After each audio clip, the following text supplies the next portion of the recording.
नमस्कार दोस्तों। आज हम मौर्यन एम्पायर के इतिहास के बारे में जानेंगे कि कैसे उसका एक शासक द ग्रेट के नाम से जाना जाता है, यानी कि उसके आगे महान लगाया जाता है और उस शासक का नाम है अशोक। तो फिर अभी शुरू करते हैं मौर्यन एम्पायर के बारे में शुरू से।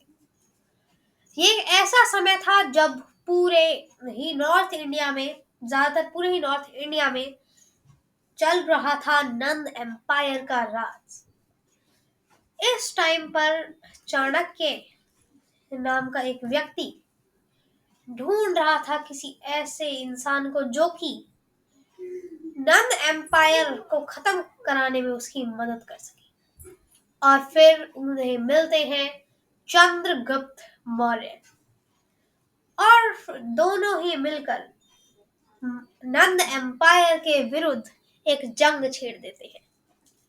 मौर्य जो थे, चंद्रगुप्त मौर्य, वो अपनी एक आर्मी बनाते हैं और उस आर्मी के साथ कूच करते हैं नंद एम्पायर पे। यहाँ पे वो धनानंद को मार देते हैं जो कि उस समय का नंद एम्पायर का शासक था, और बन जाते हैं पहले सम्राट मौर्य एम्पायर के।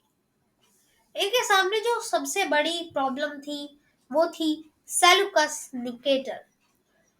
सेल्यूकस निकेटर जो था वो अलेक्जेंडर का सेनापति था, जो कि अभी भी अफगानिस्तान की साइड में, यानी कि जो अफगानिस्तान है उधर उसका कब्जा था।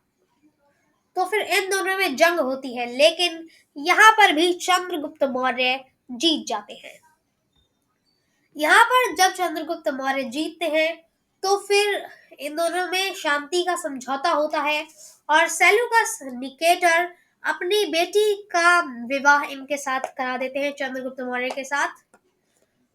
और यहाँ पर इन दोनों में एक शांति का प्रस्ताव हो जाता है। साथ ही में जो सेल्यूकस निकेटर होते हैं वो एक दूत जिसका नाम मेगास्थनीज था उसे मौर्यन एम्पायर में भेजते हैं, जो कि यहाँ पर अपनी एक बुक लिखता है जिसको बाद में इंडिका के नाम से जाना जाता है। ये अपने बुक में लिखते हैं कि यहाँ के लोग दो भगवानों को मानते हैं, एक तो कृष्ण जी और एक शिव जी। साथ ही में ये भी लिखता है कि यहाँ पर लोग 7 हिस्सों में बटे हुए हैं, लेकिन यहाँ पर थोड़ी सी गलती हुई उससे, नहीं, क्योंकि उस समय यहाँ पर 4 वर्ण थे, इसने 7 वर्णों में बांट दिया। इसके बाद चंद्रगुप्त मौर्य अपना एम्पायर बहुत ही बड़ा कर लेते हैं। अफगानिस्तान भी चंद्रगुप्त मौर्य को मिल जाता है, लेकिन फिर वे बुद्ध जैनिज्म अपना लेते हैं और जैनिज्म अपना के चले जाते हैं कर्नाटका में। और यहाँ से चंद्रगुप्त मौर्य का रूल खत्म होता है और उनके बेटे का रूल शुरू होता है जिसका नाम था बिंदुसार।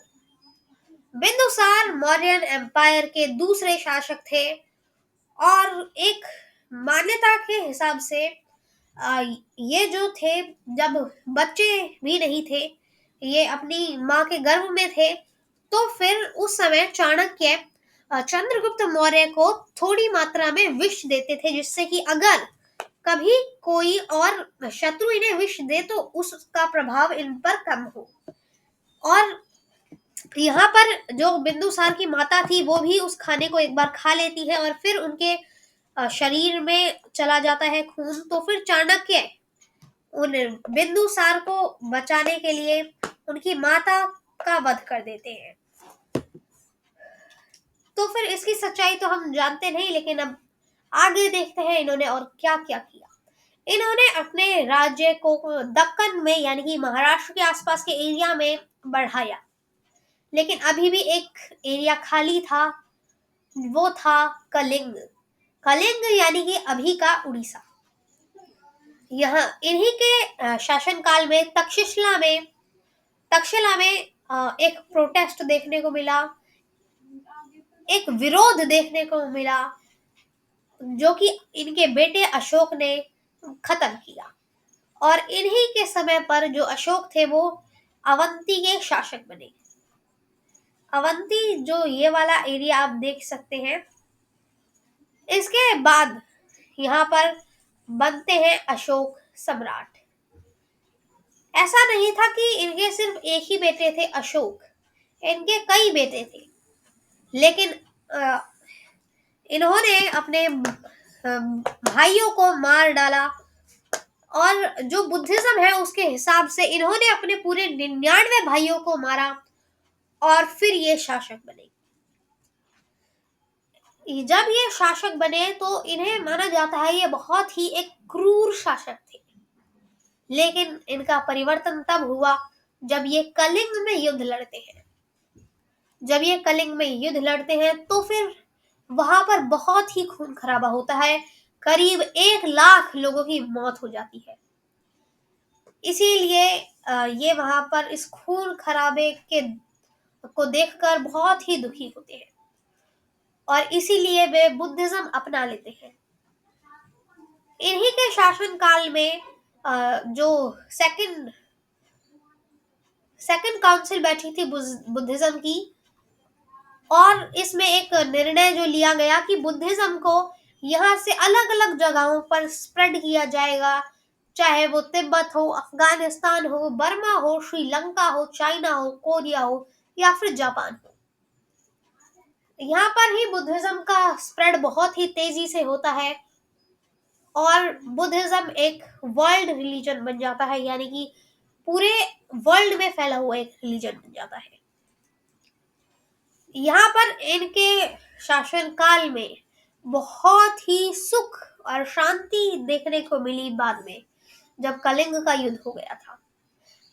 इनका आर्किटेक्चर में भी बहुत ही बड़ा योगदान है, जैसे कि अशोकन पिलर्स जो कि इन्होंने ही बनवाए थे, ये कई जगहों पर स्थित है। और जो हमारा नेशनल एम्बलम है सत्यमेव जयते वाला, ये भी इन्हीं के लायन पिलर से आता है, जो इनका अशोक पिलर है उसमें से ही आता है। और अशोक चक्र भी इसी से लिया जाता है। इसके अलावा ये आर्किटेक्चर में और भी बहुत से काम करते हैं, जैसे कि सांची में सांची स्तूप बनवाना, और जो ये बिहार है उसमें बौद्धि टेम्पल बनाना, महाबौद्धि टेम्पल बनाना, इन सारे चीजें भी इन्होंने ही बनवाई। लेकिन जब अशोक का देहांत हुआ, मौर्यन एम्पायर बहुत ही तेजी से गिरने लगा। यानी कि जब तक अशोक सत्ता में थे तब तक ये बहुत ही तेजी से बढ़ रहा था, लेकिन अशोक के रूल से जाते ही यहाँ पर एक बहुत बड़ा डिक्लाइन देखने को मिला। यहाँ पर कोई भी ऐसा सम्राट नहीं आ रहा था जो कि मौर्यन एम्पायर को रोक सके गिरने से, ले और फिर एक ही ऐसा शासक आया जिसका नाम था बृहद्रथ।